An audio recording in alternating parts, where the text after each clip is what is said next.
Yaxşı söz deyirsən sən yenə, deyək mənə, özün dedin bir dənə. Padla Qəzənfəri deyirəm mən sənə, Ahdala peysər olduğumu sübut elə. Adam kimisən, Padla Qəzənfər, peysər nə də var? Padla Qəzənfər dəmir.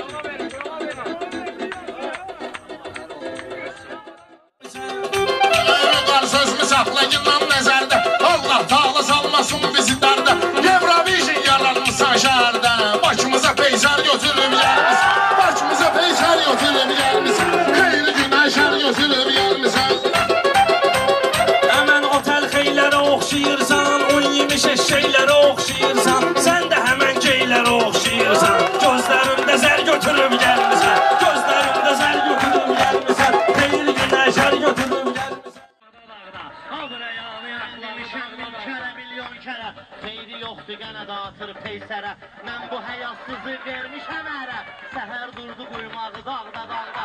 Səhər durdu quymağı dağda dağda. Meyxanə demək çətindir, mənim addımım həyatda mətindir. Peysər sənin nəsil nəcabətindir, başa salım cüvallağı dağda dağda. Başın gedir, orada İzləmək olmazdı. Ayyubamı bər görün. Ələkbər et hövsələ, meşədi səni söyür hələ. Bir dənə başvi belə elə, şişibdir peysər görüm, Şişibdir peysər görüm.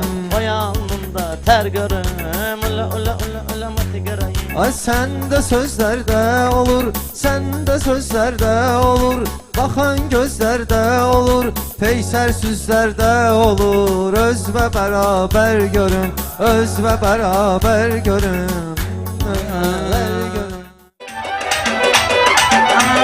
Qəhrəmanın adı yadigardadır, qəhrəmanın adı yadigardadır. Mübarizlə şəhiddir məzardadır, girdi dedi böyüklərimiz hardadır.